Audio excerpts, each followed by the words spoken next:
Assalamualaikum warahmatullahi wabarakatuh. Kami di sini dari kelompok 5 akan mempresentasikan contoh resiprokal antar dimensi administrasi publik. Sebelum itu, kami akan memperkenalkan diri kami terlebih dahulu. Nama saya Muhammad Nur Fauzan, NIM saya 666121010. Ya, izin memperkenalkan diri, nama saya Clarissa Lydia Cynthia dengan NIM 66612101003. Perkenalkan, nama saya Kevin Adiatma dengan NIM 66612101002. Perkenalkan, nama saya Audi Fitaria Nurhaliza Samudra dengan NIM 66612101005. Perkenalkan, nama saya Febrian Triwolojati, NIM saya 66612101004.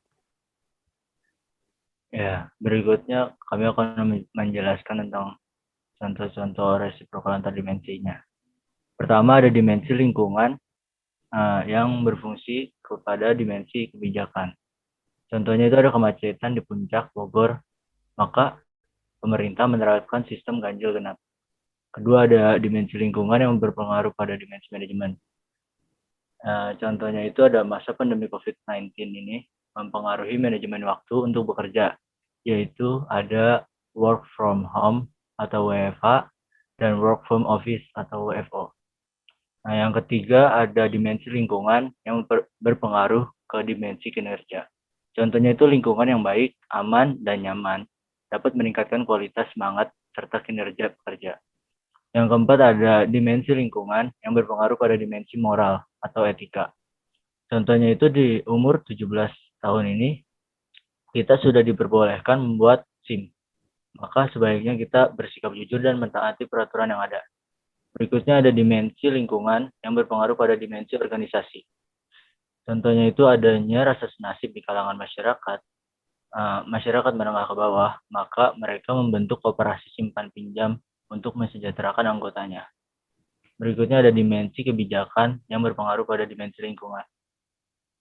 Contohnya itu program PHBS atau perilaku hidup bersih dan sehat, membuat kehidupan di lingkungan masyarakat menjadi lebih sehat dan lebih baik. Selanjutnya akan dijelaskan oleh saya dimensi kebijakan hubungan dimensi kebijakan dengan dimensi manajemen. Contoh kasusnya kebijakan PSBB yang diberlakukan pemerintah membuat sekolah-sekolah memanage sistem pembelajaran kembali agar pembelajaran tetap dapat dilaksanakan. Lalu selanjutnya ada dimensi kebijakan yang dan pengaruhnya ke dimensi kinerja. Karena contoh kasusnya karena PT AIS Sumatera Industri membuat kebijakan untuk tidak menaikkan gaji para buruh walaupun pendapatan perusahaan meningkat dalam jangka panjang, kinerja para buruh menurun dan terjadi mogok kerja oleh para buruh di perusahaan ice cream ice itu sendiri. Lalu selanjutnya ada dimensi kebijakan yang berpengaruh terhadap dimensi moral atau etika. Contoh kasusnya di Aceh yang terdapat kebijakan di mana wanita itu tidak boleh duduk di kursi penumpang saat naik motor harus duduk miring dan tidak boleh duduk menghadap depan karena dianggap tidak sopan. Next.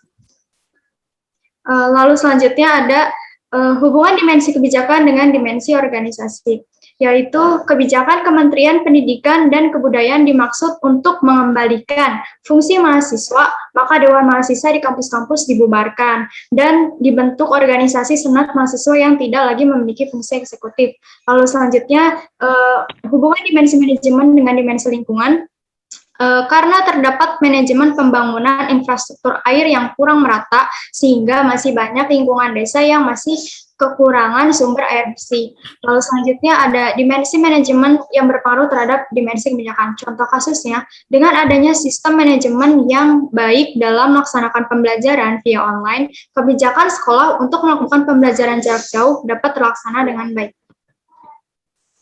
Lalu dilanjutkan oleh saya. Yang pertama ada dimensi manajemen berpengaruh kepada dimensi kinerja adalah manajemen kerja orang Jepang selama 8 jam per hari selama 4-5 hari dalam seminggu sehingga menghasilkan kerja yang efektif dan berhasil memajukan negaranya. Lalu dimensi manajemen berpengaruh kepada dimensi moral atau etika. Contohnya naik meliburkan karyawan selama seminggu agar karyawan bisa menghilangkan stres dan memulihkan diri. Selanjutnya, dimensi manajemen berpengaruh dimensi organisasi. Contohnya Menteri BUMN Erick Thohir memerger 3 bank syariah, yaitu PT BRI Syariah, PT BNI Syariah, dan PT Syariah Mandiri. Lalu dimensi kinerja berpengaruh kepada dimensi lingkungan. Contohnya bekas penambangan di Papua meninggalkan kawah besar yang sangat dalam. Selanjutnya ada dimensi kinerja yang berpengaruh kepada dimensi kebijakan. Contohnya hasil positif dan kematian menurun selama PPKM level 4, membuat Presiden Jokowi dan Menko Luhut menurunkan level PPKM. Yang terakhir, dimensi kinerja berpengaruh kepada dimensi manajemen. Yaitu contohnya akibat kinerja yang buruk, Menteri BUMN Erick Thohir merombak direksi 10 BUMN. Baik, selanjutnya ada dimensi kinerja dengan dimensi moral atau etika. Contohnya adalah kinerja yang buruk membuat masyarakat mulai mencibir para pejabat. Selanjutnya, dimensi kinerja dengan dimensi organisasi. Contohnya adalah kinerja atlet yang baik menghasilkan organisasi yang lebih baik seperti PBSI atau Persatuan Bulu Tangkis Seluruh Indonesia. Lalu dimensi moral atau etika dengan dimensi lingkungan, yaitu masyarakat yang mempunyai moral atau etika yang baik dapat memberikan dampak pada lingkungan, seperti kerukunan. Lalu ada hubungan dimensi moral atau etika yang mempengaruhi dimensi kebijakan, yaitu sebagai dukungan moral, perusahaan membuat kebijakan bonus untuk pegawai terbaik setiap bulannya. Selanjutnya, dimensi moral atau etika dengan dimensi manajemen, yaitu bermoral atau beretika dalam bekerja merupakan salah satu kunci jalannya manajemen yang baik. Dan ada dimensi moral atau etika dengan dimensi kinerja. Contoh kasusnya, bermoral atau beretika dengan rekan dan lingkungan kerja dapat memengaruhi hasil kerja. Selanjutnya akan dilanjutkan oleh saya. Yang pertama yaitu hubungan dimensi moral atau etika dengan dimensi organisasi. Contohnya, suatu organisasi apabila dihuni oleh orang-orang yang mempunyai moral atau etika yang baik, maka organisasi tersebut akan menjadi baik. Selanjutnya adalah hubungan dimensi organisasi dengan dimensi lingkungan. Contoh kasusnya adalah banyaknya pembukaan lahan yang dilakukan oleh perusahaan di Kalimantan menyebabkan luas hutan semakin berkurang. Selanjutnya, hubungan dimensi organisasi dengan dimensi kebijakan. Contoh kasusnya, Kemendikbudristek memperbolehkan sekolah untuk menyelenggarakan pembelajaran tatap muka. Selanjutnya, hubungan dimensi organisasi dengan dimensi manajemen. Contoh kasusnya, Presiden Joko Widodo mengganti beberapa menteri di kabinetnya. Yang selanjutnya, hubungan dimensi organisasi dengan dimensi kerja.